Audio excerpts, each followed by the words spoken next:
Meus caros, vamos então começar com a aula de Atlas TI ou de análise de dados qualitativos com a ajuda do software.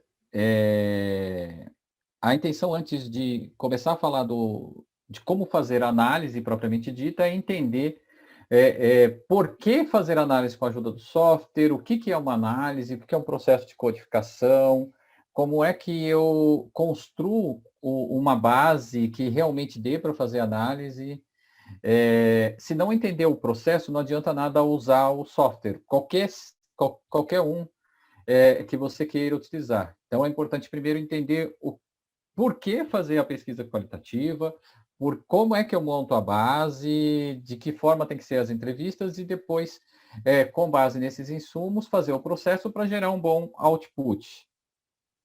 A gente tem um primeiro ponto importante, eu acho que é entender por que o pesquisador ele é ali um instrumento imprescindível dentro da pesquisa qualitativa.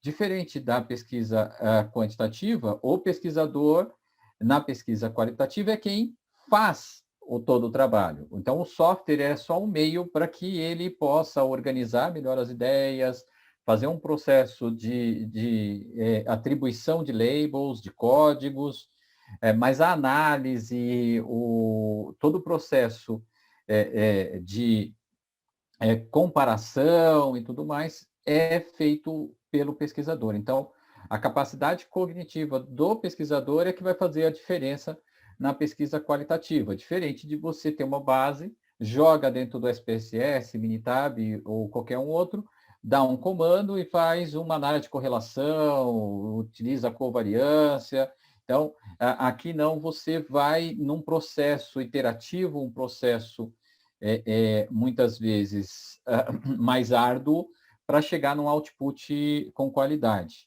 Então, temos que entender também essa questão de montar a base de dados. Qual que seria uma boa base de dados para fazer análise? Porque não adianta nada, você pode ter o software, você pode ser uma pessoa boa para fazer análise, com uma boa capacidade de analisar, de abstrair, mas a base é ruim. Então, se a base for ruim, não tem muito o que fazer, o software não vai te salvar. Eu acho que isso também o serve para a pesquisa quantitativa. E aí a gente. Primeiro ponto é entender de fato como é que faz esse alinhamento entre a pesquisa quantitativa e a pesquisa qualitativa e as questões ontológicas e epistemológicas. Eu sempre recomendo a leitura deste artigo antes de começar a fazer a pesquisa de fato, para que você entenda o seu papel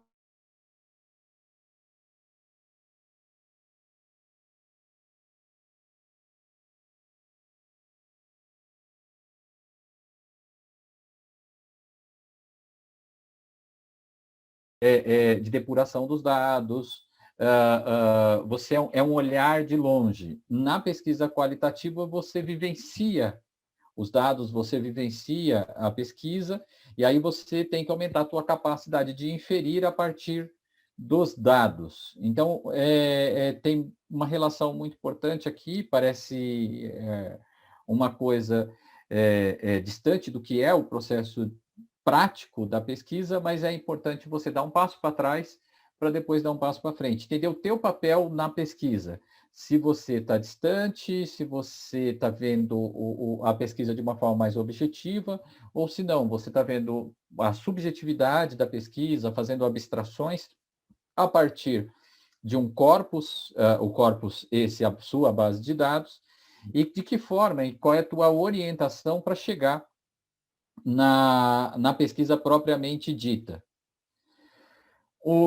Então, falar da pesquisa, a gente vai utilizar aqui um software e para chegar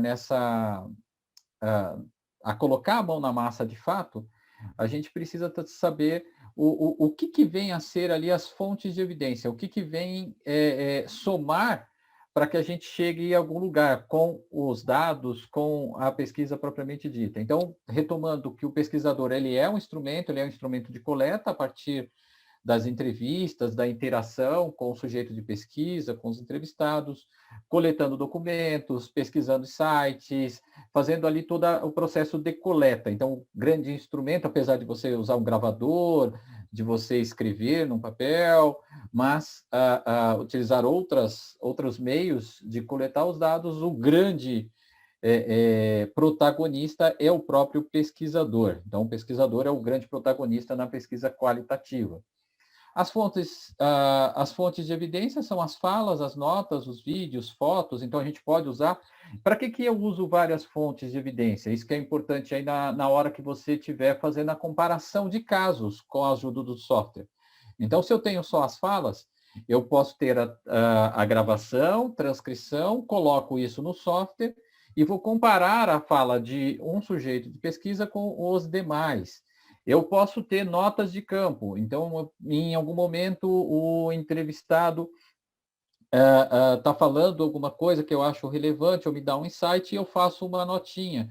Essa nota pode ser assimilada ali no documento, ou pode vir a ser um memo, depois eu vou explicar como isso funciona, pode vir a ser ali um adicional, ou algo adicional à fala, para que me permita, inclusive, fazer a triangulação. Então, um report da empresa, então, se estou montando um estudo de caso, eu posso pegar relatórios, eu posso pegar fotografias retiradas. Então, se eu estou falando de processo logístico, então, muitas vezes, uma figura, apesar de ser estática, ela diz muito sobre o processo que eu estou avaliando. Então, eu vou comparar, inclusive, a figura, elementos da figura com a fala, e notas de campo, um vídeo que eu faço, posso jogar tudo isso dentro do sistema, e o sistema vai me permitir interagir essas fontes de evidência a tal ponto a me dar mais rigor, maior robustez na construção dos meus argumentos de pesquisa. Então, a partir do momento que eu inferir sobre algo, eu vou poder chegar a este algo de uma forma mais segura, fundamentada. E não é porque veio da minha cabeça, porque é brincar de CSI. É brincar de CSI. O barro no pé com a faca ensanguentada, o barro no sapato com a faca ensanguentada e um corpo. Pô, mas quem fez isso? Ah, tá. A faca estava onde? O barro veio da onde? E aí eu vou fazendo todo um processo de depurar essas informações, comparar ali alguns resultados dessas várias fontes de evidência, para falar, pô, quem matou foi fulano. Então, é brincando de CSI ali com as pesquisas. Tudo isso é importante ter um bom protocolo de pesquisa. Então, antes de começar a ir a campo, antes de ir a campo, antes de começar todo o processo, tem que sentar, tem que construir um processo coerente, tanto de busca de informações, quanto preparação para essa busca de informações, aonde eu vou guardar, de que forma eu vou guardar, como é que eu vou resgatar isso, aonde que eu vou colocar, que perguntas que eu vou fazer. Então, procura aí um exemplo de um bom protocolo, tanto para fazer as entrevistas, quanto um protocolo de documento, observação, que o pessoal erra muito. Muitas vezes, ao ir a uma empresa, falar, eu fiz observação. Não, você tem que ter um protocolo de observação. O que eu vou observar, de que forma eu vou observar, por quanto tempo eu vou ficar, quem eu vou observar, como eu vou registrar isso, eu vou registrar via foto, eu vou fazer desenhos. Então, de novo, para que possa permitir você, dentro de um software, fazer a triangulação dos dados. Então eu não fui lá observar e fiquei olhando o lugar. Não, eu sei o que eu fui observar. Eu vou fazer uma pesquisa de agilidade em processos logísticos. Então, primeiro eu tenho que ter muito bem claro o que é essa agilidade, o que do processo logístico eu vou olhar, e ao chegar no local, como eu vou registrar? Vou registrar via fotos? Como serão essas fotos? Eu vou fazer as entrevistas? Não, a entrevista, Luciano, é outra fonte de evidência. Então, essa preparação é tão importante quanto saber mexer no software. Porque, de novo, se você tiver uma base ruim, você terá uma análise ruim. Então, o software não vai te salvar. Aqui o processo que a gente adota para a análise dos dados que eu vou falar um pouquinho, e isso é um aspecto-chave dentro do processo de análise, que é adotar o mindset ou um modelo mental baseado no Ground Theory, onde a gente usa o Ground Theory quanto técnica de análise, aí adotando principalmente a Charmax como uma orientação a esse procedimento. Aí a gente tem o Bandeira de Mello, tem vários outros especialistas que podem nos ajudar a construir um procedimento rigoroso de construção aí, ou da elaboração de um processo, ou da aplicação desse processo, para que chegue, de fato, em inferir, a ter uma capacidade de inferir a partir dessa base de dados. Então, é a construção de teoria ou a elaboração de conceitos, a criação ali de relações entre diversos aspectos dentro da pesquisa, de uma forma circular, recursiva, mas que, ao chegar ao final, você demonstre o rigor necessário para uma pesquisa acadêmica. Então, aqui, de fato, essa primeira explanação ela é importante, o pesquisador como instrumento, quais são as fontes de evidência? Ah, Luciano, eu vou fazer só com entrevista. Legal, e como você vai analisar essas entrevistas? Daqui a pouco a gente começa a fazer a própria categorização das entrevistas. Porque não somente a fala, mas quem fala é importante para a gente. Quem é essa pessoa que fala? Que legitimidade ela tem? Como é que eu comparo uma pessoa que me fala algo com a outra? E isso corrobora a estas falas ou não? Eu tenho uma contradição ou tenho uma perspectiva diferente? Então, isso nos ajuda a construir aí os resultados dessa pesquisa. Então, o que eu devo observar? Eu consigo ver aqui com todos esses elementos. Como eu tinha comentado, a questão da entrevista, de novo, preparar os insumos. Se eu sei o que eu estou colocando de insumo no software, eu consigo entender a minha capacidade de avaliar, de analisar essas informações. Então, como deve ser essa entrevista? De novo, como eu falei agora há pouco, ter um bom protocolo, esse protocolo te ajudará a construir a entrevista, geralmente uma boa entrevista para gerar ali um insumo importante para análise depois, são entrevistas em profundidade, geralmente entrevistas objetivas. Aí fala, Luciano, eu fiz entrevista aqui, fiz uma série de questionamentos, mandei por e-mail e o cara me respondeu, nossa, tá maravilhoso. Aí tem lá um parágrafo ou uma frase de resposta. O quanto eu consigo abstrair dessa resposta? Então, se eu tenho esse tipo de insumo, uma entrevista que foi feita de forma objetiva, talvez não preciso nem usar o software. Então, eu abordo o uso do software e vou fazer a leitura e sintetização das diversas falas. Eu entrevistei 20 pessoas, mas todas elas com respostas objetivas. Será que, de fato, eu preciso da utilização de um software para fazer análise? Então, talvez não, é um esforço desnecessário. O software te ajuda a organizar, a comparar, a construir novos códigos, a abstrair dessa base, principalmente quando ela é até mais complexa. Uma entrevista objetiva, talvez só a sintetização das falas já me ajude, a comparação ali de uma fala com outra.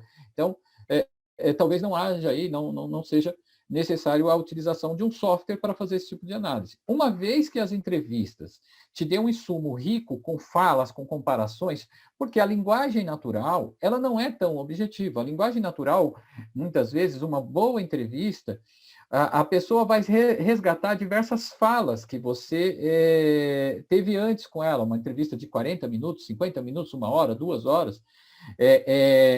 Quanto mais confortável o seu entrevistado tiver, ele vai resgatar, olha, como a gente falou antes, essa questão dos gargalos na minha cadeia, ele tem relação com isso que você perguntou agora. Eu falei lá no início do papel do gestor. E quando você me pergunta dos gargalos agora, isso depois de ter passado 30 minutos de conversa com outros assuntos, ele resgata, fala, é aquilo lá. Então, quer dizer, você vai começar a encadear uma série de códigos e, inclusive, estabelecer o que a gente chama de co-ocorrência. Ou seja, a ocorrência concomitante de dois eventos ou de dois códigos. Depois a gente vai nominar melhor esses procedimentos, mas a qualidade da entrevista, procure aí um protocolo, procure a forma de melhor de construir um insumo para fazer análise qualitativa de dados com auxílio de software. Então, a entrevista não pode ser um interrogatório também, ela fica cansativa, é mais do mesmo. Ah, Luciano, mas eu li aqui que tem que fazer várias perguntas de verificação. Tem uma hora que o seu entrevistado responde o que você quer e não o que ele de fato observa. Então, a pesquisa qualitativa, ela visa entender a partir do outro também, do fenômeno, por dentro do fenômeno. Eu que traduzo, mas se eu já tenho todo um viés, se eu já vou carregando as respostas e vou só legitimar a minha resposta pelos entrevistados, a pesquisa é ruim, a pesquisa já nasce ruim, ela já chega viciada. Então, tomem só cuidado com relação a isso para tirar os vícios de todo o processo de pesquisa. Então, o que eu tenho que observar na entrevista também? Eu tinha comentado das notas. Então, na transcrição, você já pode fazer algumas anotações ou colocar como memo. Olha, no momento que ele disse isso, remeteu aquilo. Então, essas notas de campo são tão importantes quanto as falas. Então, quando você for fazer a codificação, o que é importante? É você inserir os seus insights, inserir ali a linguagem não verbal. Ah, ele disse tal coisa, mas ao dizer tal coisa, eu senti que ele estava mais evasivo. Foi um momento onde eu observei um mecanismo de defesa. Ele afirmou, mas nota-se que há uma insegurança quanto a isso. Vamos supor, o tratar com gargalos, ou autonomia para tratar com gargalos. E, de certa forma, ele disse aquilo para me convencer, ou ele fez alguma fala, mas não é real. Então, se eu quero observar como pesquisador uma realidade e abstrair a partir dessa realidade, eu vou ter que ler esse não verbal e entender, de fato, quando a pessoa está falando algo e aquilo se apresenta como real. Na pesquisa qualitativa, aqui a gente quer compreender, inclusive, aquilo que não foi dito. O que se apresenta como verdade, muitas vezes, numa fala, e é observado que é mecanismo de defesa, que é somente falado para que eu me convença de uma verdade que não é isso de fato que é minha pesquisa. Compreender aquilo que não foi dito, o que está na entrelinhas, a ausência. A ausência de algo no processo de análise é tão importante quanto a presença. Por que isso? Conforme eu vou codificando, conforme eu vou fazendo o processo ali de entendimento e de rotular, essa codificação é rotular, já a gente vai compreender melhor na prática isso, eu vou rotulando os significados e eu noto que há uma ausência que veio talvez de uma literatura que eu tenha pesquisado, então, putz, esse fator de autonomia para resolução de gargalos, não vi, não foi observado. O meu entrevistado fugiu da pergunta por diversas vezes e falou, não, nós conseguimos decidir por nós mesmos e tal, mas não se sentiu de fato que existe uma autonomia, e isso me leva a crer, vamos supor que o meu fenômeno de pesquisa pode ser atrasos no tomar de decisão ou a ambiguidade nas decisões, e aí eu observo que, de fato, há uma ambiguidade, porque não se tem certeza dos gargalos ou não se aprofunda em problematizar ali as suas causas e se trata somente dos efeitos. Então, cada pesquisa terá ali uma série de conceitos ou de construtos que me permita avaliar da melhor forma, e aí a gente vai buscando ao longo das entrevistas esse entendimento. O que é interessante na pesquisa qualitativa é que você não precisa ser um robozinho. A cada entrevista você vai poder acrescentar novos elementos e que vai te permitir o que a gente vai comentar agora, daqui a pouco, chamado de amostragem teórica. Então, você vai aumentando a sua amostragem teórica ao ponto de, a cada fala, a cada conversa, ela será diferente. Então, não é um questionário estruturado, é uma entrevista, ou mesmo que eu tenha elementos como relatórios, fotografias, eu vou buscar o que está ali presente ou ausente numa determinada foto, o que está presente ou ausente em determinado relatório. Então, as informações elas têm vida e eu vou compreender como ela conversa comigo, porque a partir do momento que eu converso com as fontes de evidências, eu começo a inferir, eu começo a traduzir essa realidade. E não pode vir simplesmente da minha cabeça. É por isso que várias fontes de evidência me permite triangular e me permite chegar aos resultados de forma mais robusta. Então, e que tipo de equipamento usar? Aí, essa relação mesmo do, eu vou gravar, use sempre 2 gravadores, vai em dupla, porque enquanto um está fazendo as perguntas, o outro está fazendo as anotações ali com relação aos sentimentos da entrevista, o não verbal. Então, não é nosso objetivo falar da entrevista, mas somente reforçar a qualidade do insumo faz com que eu tenha uma boa análise também. Um ponto aqui importante é com relação às transcrições, que é um momento muito importante de gerar qualidade nos insumos. É um trabalho árduo, aqui algumas dicas de softwares que podem auxiliar. Eu, muitas vezes, faço a transcrição na unha, eu mesmo fazendo a escuta e digitando. Esse processo de você transcrever, ele é importante também, pelo menos algumas, ou terceiriza, mas é um dos momentos mais difíceis da pesquisa qualitativa.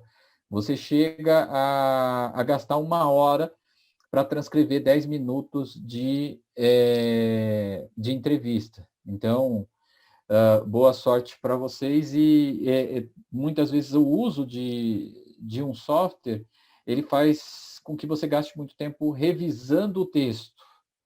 Então, talvez você tenha mais sorte aí com um ou outro, com os vários que tem disponíveis. Vamos entender agora, antes de mexer no software, o processo de construção ou de análise desta base ou do nosso corpus teórico. O que a gente tem aqui, eu chamei de corpus empírico, que é a nossa base de evidências. Então, vem de entrevista, Luciano, eu só fiz entrevistas. Então, fiz 12, 15, 13 entrevistas. Então, essas entrevistas serão a sua base teórica, o seu corpus empírico, o seu corpus de análise. Luciano, eu tenho entrevistas, tenho fotos, tenho reports, isso tudo poderá compor o teu corpus. Aí, conforme a gente vai analisando, a gente vai particionando, a gente vai segmentando as evidências. Então, eu posso pegar um texto e eu vou recortar um pedaço. Falo, olha, a fala X, ela para mim significa algo. Conforme a gente vai segmentando, a gente vai criando o que a gente chama de incidente. Esse incidente, quando eu começo a usar ele para explicar algo, a gente vai chamar ele de quotations. Então, o software chama ele, alguns softwares eles mudam o nome, mas você vai chamar ele de quotations. Então, eu segmento uma fotografia, um pedaço de uma fotografia, um report, uma tabela, a tabela toda pode ser o meu segmento, ele se torna um incidente dentro do corpus empíricos, eu vou atribuir para ele uma marcação, ele vai se tornar um quotations, e eu vou dar um rótulo. Esse rótulo é a codificação. Conforme eu vou construindo os diversos códigos, vou fazendo um processo de análise, eu vou trabalhando com categorias. Então, a gente vai trabalhar com categorias de análise. E isso tudo vai sendo hierarquizado e eu vou juntando diversos incidentes em um código só. Eu vou gerando outros códigos que sejam explicados por esse primeiro código que eu criei. Daqui a pouco a gente vai aprender um pouquinho mais sobre isso. E isso tudo vem a ser categorias de análise. O que é importante para a gente com essa figura? A gente entender que a gente pode trabalhar numa perspectiva theory-driven, ou seja, eu utilizo conceitos, eu utilizo uma série de explicações teóricas para entender um corpus de empíricos, um corpus de análise, ou eu vou ter uma série de explicações a partir do corpus que vão se tornar conceitos. Então, eu tenho theory-driven, uma análise que vai me gerar categorias theory-driven ou categorias de análise que elas emergem da própria base. Então, o que a gente chama de data-driven. Então, teremos theory-driven ou data-driven. Isso é muito interessante porque é um momento, talvez, de preparação para análise. Você vai montar uma tabela e essa tabela ela vai ter ali os principais códigos que vieram da sua pesquisa teórica. Então, você pode fazer uma revisão sistemática ou mesmo uma revisão narrativa da literatura, e a partir disso tem conceitos-chave. Tem conceitos que estabelecem as suas primeiras categorias de análise. Então, eu estou trabalhando com uma teoria, eu vou trabalhar com capacidade absortiva, vou trabalhar com teoria evolucionária, vou trabalhar com alguma teoria ou alguma explicação teórica, e lá tem, olha, existe uma relação forte com a autonomia da equipe com o desempenho em projetos.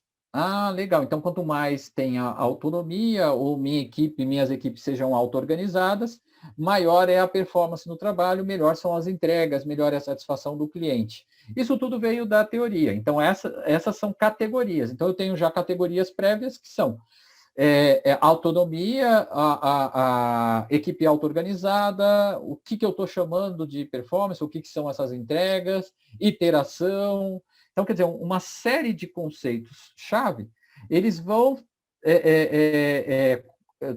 formar ou compor a minha primeira tabelinha de teorias, de conceitos, que a gente vai chamar aqui de categorias de análise. Essas categorias eu vou utilizar, aí de forma inversa, eu vou fazer com que esses conceitos se tornem codes, eu vou atribuir esses codes, e aí eu vou procurar incidentes dentro da minha base teórica que represente isso. Então, trechos de fala, tabelas ou alguma coisa que explique ou possa significar, lembrando que a pesquisa qualitativa ela tem como essência ali a capacidade de significar a partir do fenômeno. Então, eu vou começar a entender essa relação entre os diversos conceitos. Quando eu começo a analisar aqui esta base de dados, vão surgir ou vão emergir alguns incidentes que vão representar categorias. Então, é algo que eu reconheço dentro da realidade dos meus entrevistados, da realidade observada ali no fenômeno.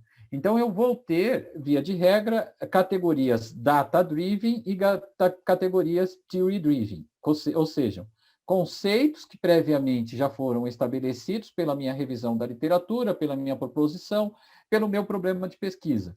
Então, sempre lembrando que o meu problema de pesquisa é o elemento-chave para que eu possa fazer essa análise.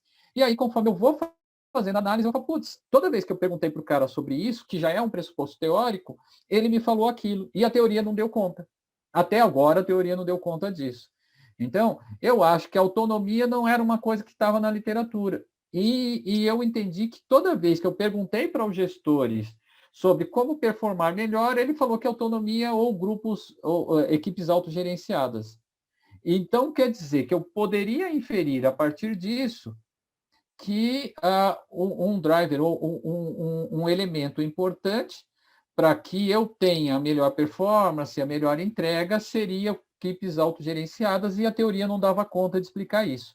Então, é aqui que você vê o significado da nossa análise do ground, utilizando o ground theory quanto técnica de análise. Até aqui tudo bem? Tá? Então tá bom. Se tiver alguma dúvida, pode parar. Professor, tudo tranquilo. Oi, obrigado. Essa base, esses elementos são imprescindíveis para que você possa fazer uma boa análise. Então, entender. Pô, Luciano, eu posso criar categoria? Pode, desde que você tenha justificativa no corpus. Ah, eu posso criar da minha cabeça? Não. Senão, não faz pesquisa. Pega ali o Word, abre e começa a escrever o que você quiser. Então, o que a gente precisa entender é o seguinte: eu vou buscar em campo a minha explicação para determinada coisa. E isso vai me permitir abstrações. Então, essa abstração da realidade, ela é feita a partir desse processo de ter, talvez, pressupostos teóricos, em algumas pesquisas mais hard, que utilizam ground, que utilizam aí esse processo que muitas vezes até é vendido como eu vou sem teoria a campo, são mais comuns quando eu faço estudos antropológicos, aí não é o nosso caso, né? A gente trabalha mais com a explicação, a problematização a partir de um fenômeno que já foi estudado por outros, e aí o próprio a literatura, a revisão da literatura já traz algumas inconsistências, alguns gaps, e esse gap que eu vou observar aqui nessa figurazinha. Vamos chegar então no software propriamente dito. Nós utilizamos para essa aula o Atlas, mas isso não quer dizer que seja aí o melhor ou pior entre eles. Os três principais, se eu não me engano, é o NVivo, o Atlas TI e o Max TDA. Você tem acesso a todos eles, baixa aí uma versão trial para começar a brincar, até para decidir qual deles tem mais facilidade para você, tem mais aderência com os seus conhecimentos, a forma de trabalho. Por uma questão de facilidade, até do mindset, o Atlas, na minha concepção, a forma com que eu faço análise, mais orientada ao ground, menos positivista, ele me serve bem. Quando você for analisar os outros, você vai ver que eles muitas vezes são mais fechadinhos, mais burocráticos. Apesar desta versão, inclusive, que a gente vai usar aqui, ela ser mais artesanal, isso me serve porque, na verdade, como eu disse, e não estou defendendo ele, estou dizendo só que ele me serve. A melhor ferramenta é aquela que te serve. A melhor ferramenta é aquela que te serve. Então, tem como baixar as versões trial, e aí você escolha qual será a melhor forma, ou melhor meio de análise para vocês. Mas isso não muda nada o que eu falei até agora. A melhor forma de analisar é se preparando e entendendo o processo. Então, o processo que a gente falou até agora tenho uma boa base de dados, que foi construída por mim, sei qual é o meu papel na pesquisa qualitativa, eu sei que eu já tenho pressupostos teóricos, eu já transformei toda a minha revisão em algumas categorias de análise, montei um ótimo corpus com várias fontes de evidência e vou começar o processo de análise. Ponto. Isso é o importante para a gente. O porquê usar um software? Então, o software ele tem a capacidade de armazenar e gerenciar as bases de dados, permitir que eu faça anotações, a codificação e associação, então, a partir de uma leitura crítica e reflexiva. Então, eu vou botar primeiro, vou colocar todos as fontes de evidência ali, todos os registros que eu fiz em um arquivo, vou usar esse arquivo para fazer uma leitura crítica e reflexiva. De novo, eu não vou buscar somente o que está aparente, eu vou buscar o que está atrás. Então, eu tenho determinada figura e na figura eu vou analisar motivação e engajamento do ambiente organizacional. E eu utilizei fotografias do ambiente. Eu tirei foto, os lixos estão cheios, o chão está sujo, as mesas estão bagunçadas, o não verbal das pessoas com ombros caídos, franzidos. Então, eu fiz alguns registros e esses registros vão me permitir analisar ali de forma crítica essas fotografias. Nas entrevistas, aí eu pergunto, como é que você se sente aqui nesse ambiente? Até, muitas vezes, conversando com pessoas próximas. Não, estou muito motivado, legal. E o não verbal dele fala muito mais. Então, essas associações ou codificação são feitas ao longo do processo de leitura, né? O processo de análise do corpus. Então, esse processo é codificação e associação. Vocês vão ver que tem ali um motivo para isso. Busca e recuperação da informação. O processo de análise é um processo contínuo e recursivo. Então, você volta às mesmas análises várias e várias vezes. E essa que eu acho que é a sacada de utilização do software. Imagina fazer isso sem a utilização de um recurso tecnológico para organizar. A gente fazia isso, cheguei a fazer isso com clips, post-it muitas vezes e caixa de sapato. Você recorta trechos, vai colocando cores e depois vai assimilando isso, conta, pega uma cartolina, começa a criar uma teia para fazer análise de associações. Putz, surreal. Então, você vai fazer isso tudo dentro do software e você imagina como ficava a deficiência uma análise de concorrência. Então, e agora eu tenho que ter, então, 2 cópias do mesmo trecho, porque o trecho vai aparecer nesse código e no outro código. Mais difícil. Então, aqui a gente tem páginas e páginas, uma quantidade imensa de artigos. Uma das maiores bases que eu fiz análise, se eu não me engano, foi com 170 documentos. Então, você imagina, em 170 documentos, você descobrir o que tem no documento 3, no documento 10 e no documento 111. E que há uma relação entre eles. E qual é esta relação? E é um trecho, não é o documento, é um trecho que tem nesses documentos. Então, fica mais difícil. Busca e recuperação dessas informações, auxiliando no desenvolvimento da verificação empírica, quer dizer, então você vai buscando essa abstração dentro da base até você alcançar ali uma determinada explicação. E a partir do momento que você tem tudo isso no software, é muito mais fácil para você escrever seus artigos, tese ou dissertação, seus relatórios finais. Porque daí você tem outputs dentro dos sistemas, como nuvens de palavras, como a tabela de concorrência, análise de frequência das falas ou dos incidentes com os códigos, para gerar, inclusive, ali algumas inferências ou argumentos para as suas inferências.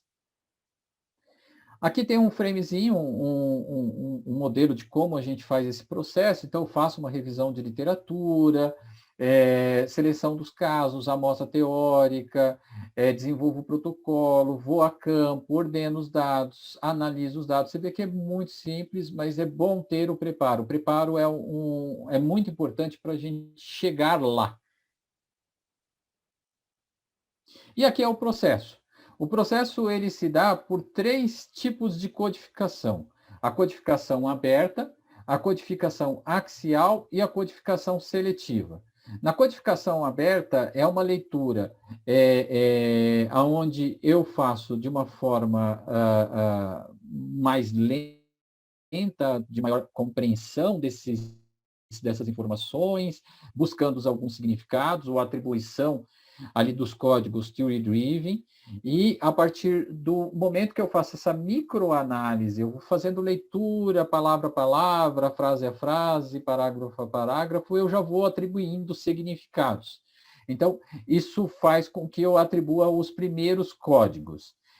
E conforme eu vou aumentando o número de códigos, os códigos, lembrem que eles são a partir da leitura, eu tenho os incidentes, os recortes que eu faço, as segmentações, eles tornam quotations e eu vou atribuindo códigos.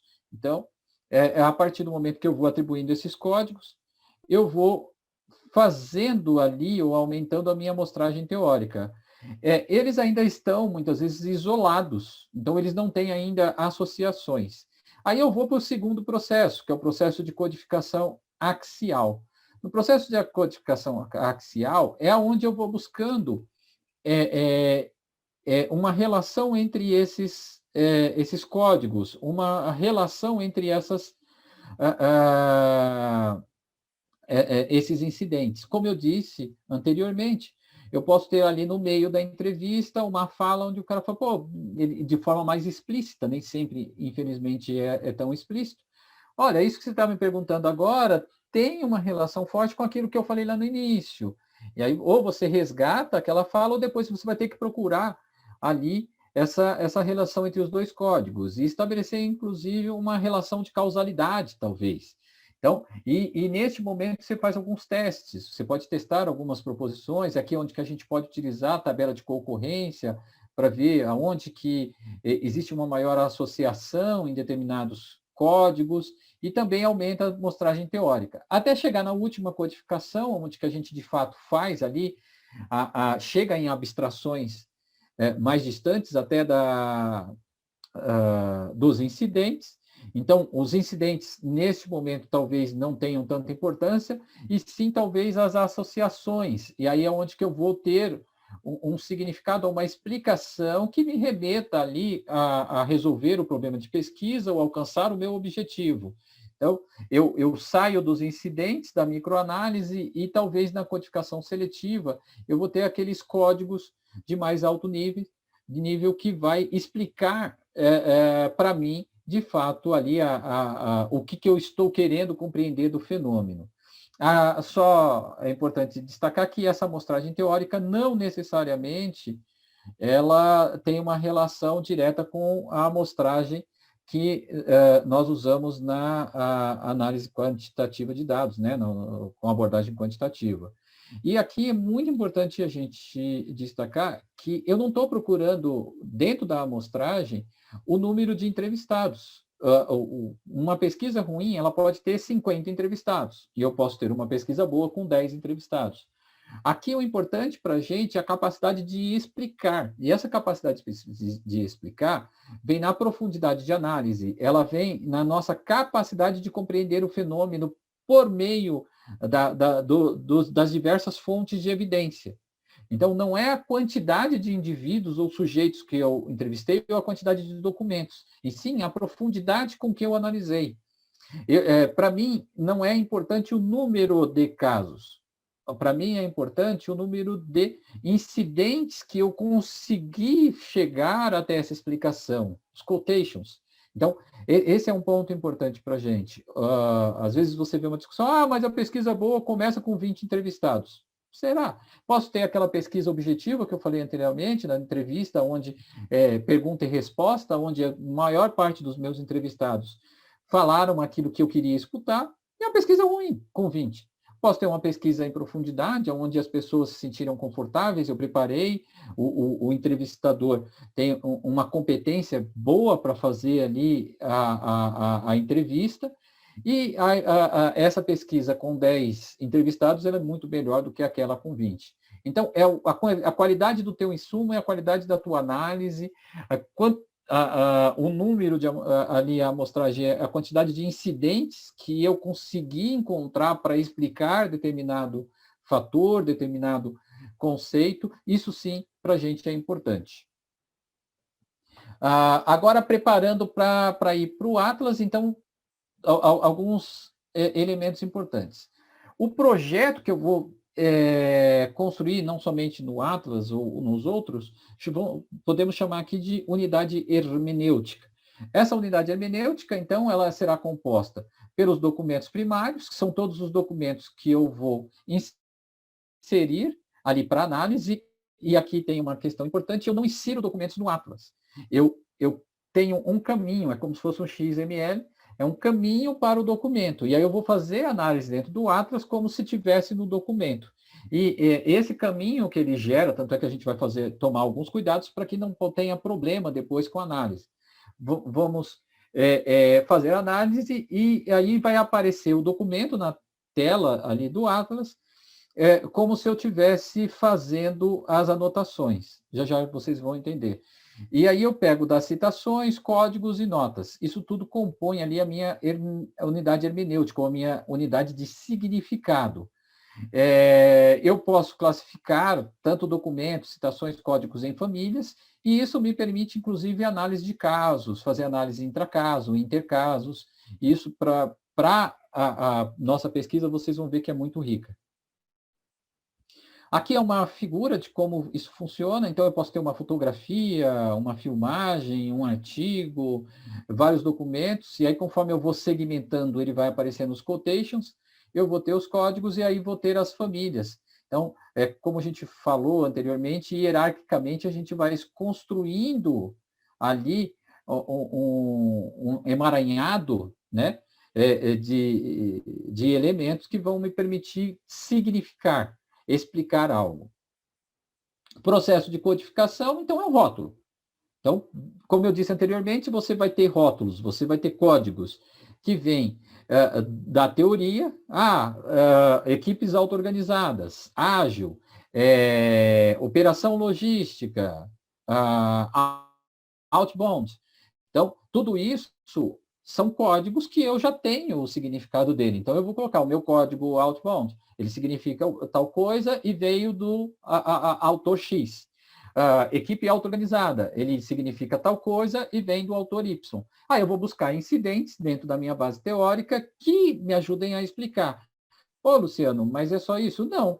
Conforme você vai lendo e tem um problema de pesquisa na cabeça, você vai, inclusive, encontrando outros códigos, outras formas de explicar a realidade observada.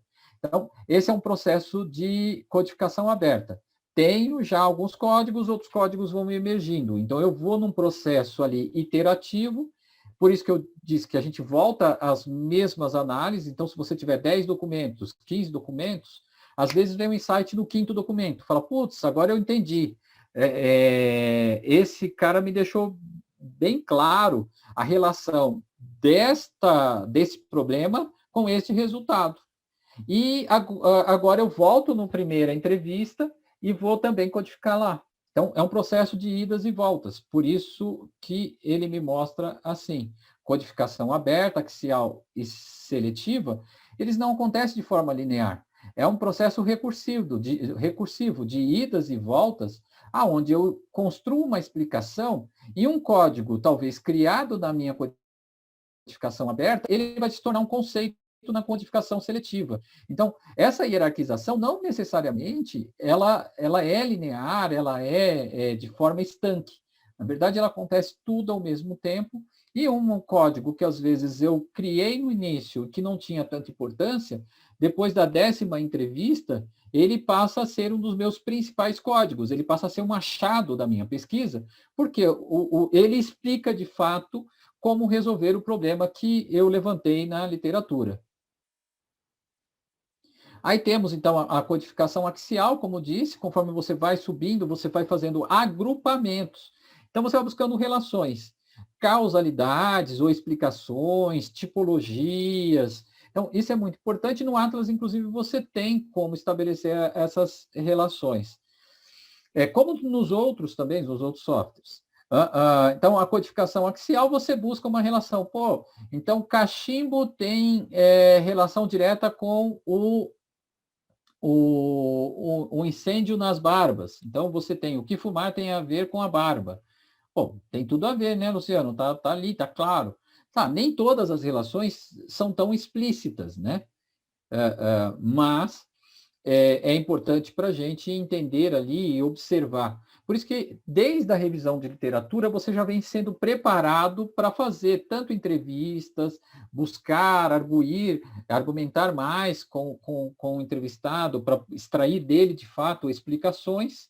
Então, é o teu memória, conte mais sobre essa realidade, dê exemplos, que supostas soluções o senhor acha, e isso vai sendo ali recorrente em diversas entrevistas ou diversas fontes de evidência, isso ajuda você a explicar. Então, o ovo e a galinha. Então, aqui na codificação axial é onde que a gente começa a estabelecer agrupamentos, relações, a começar, de fato, a explicar. E aí, a última, como a nossa codificação seletiva, onde a gente já está no nível de análise mais avançado, ou se deu sorte, já tem alguns insights desde o início, porque todo o processo ele não começa só quando você está no software. Na verdade, a cada entrevista, e eu costumo fazer isso já nas entrevistas, tem um caderninho. Às vezes eu tenho um caderninho, eu preencho um caderninho de 100, 200 páginas fácil, num processo de pesquisa como um todo. A cada entrevista eu tenho lá meu diário de campo, e nesse diário de campo você faz as suas anotações. Então, olha, que legal, na entrevista 2 tem essa relação dessa situação com a outra. Eu vou testar na entrevista 3. Ó, testei na entrevista 3, a relação realmente ela é evidente. Eu vou adicionar essa questão no meu protocolo de entrevistas. Aí vou reforçando para que isso? Ele vai aumentar a minha amostragem teórica. Eu tenho uma base teórica ou um gap, e a partir desse gap eu começo a verificar, putz, que outras fontes de evidência. A partir da quinta entrevista, eu peço também um relatório. Pô, você não tem relatório disso aqui? Então, quando foi que você usou essa solução? Eu usei, na quinta entrevista, eu usei essa solução já tem 2 anos. E como foi os resultados? Aí eu tenho lá, só pode me passar? Vou te passar um report, tem lá um gráfico, alguma coisa que você possa usar na sua pesquisa ou não. Então, vem para análise, mas às vezes você não pode usar ela na redação ali do seu documento final. Então, aqui é um exemplo da preparação para a codificação e mesmo depois da análise, o código, né, as categorias de análise, falta de educação da população.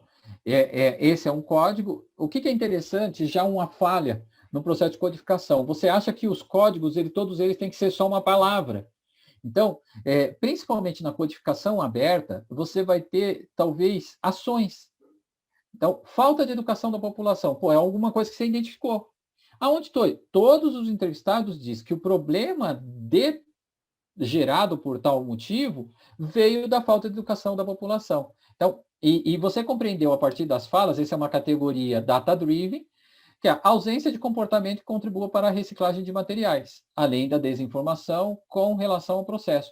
Bom, Luciano, mas isso tem um monte teórico que fala. Legal, mas eu não saí da onde que eu estava estudando com isso, mas veio do campo.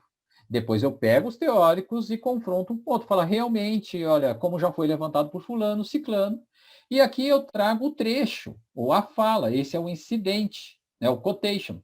Então, além disso, as pessoas, então eu trago aqui as explicações. Estava no documento 177, no documento 173. Pô, Luciano, só estava nesse? Não.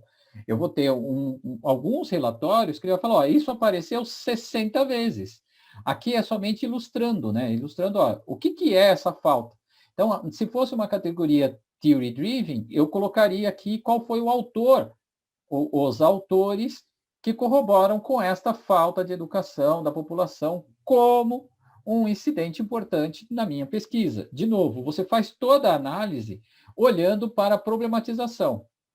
Aqui é a tabela de concorrência que a gente vai gerar daqui a pouquinho. Aqui é um sistema de perguntas que eu faço para minha base de dados.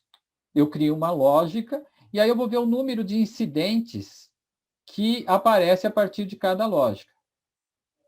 Aqui você encontra vários tutoriais também que tratam só disso. Aqui a gente tem uma explanação geral.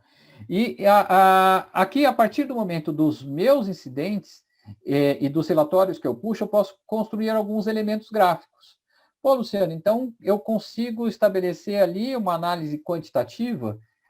De certa forma, sim. Mas mais importante do que a presença, muitas vezes, é a ausência de algo. Então, talvez esses incidentes que têm um maior número de falas nos documentos não sejam tão importantes quanto essas que são baixas. Então, a infraestrutura para a produção, essas daqui são mais importantes para a minha fala. Então, esse gap, ó, tem alguns entrevistados ou algumas pessoas que há uma ausência, um número baixo de falas, né, de trechos, que consta esse código. Já outros não. E aí eu vou entender quem são esses caras e quem são esses. E o que fez aumentar o nível de incidentes? Eu gosto muito do gráfico de radar e um cuidado, de novo, que a frequência, maior frequência, não quer dizer que esse item é melhor que os outros. Pode ser que esse item que tem uma baixa frequência seja, de fato, o meu achado. Contar a frequência de um código de incidentes, ele serve só para que a gente possa compreender o comportamento dele nas falas. Então, de novo, na codificação aberta, eu vou estabelecendo rótulos. Na codificação axial eu começo a estabelecer relações. Na seletiva, eu começo a construir o panorama geral. E o número de vezes ou a ausência de determinada coisa ela tem uma relação nesse comportamento geral. Então, a entender no geral. Aqui algumas referências e a gente começa a mexer no Atlas propriamente dito.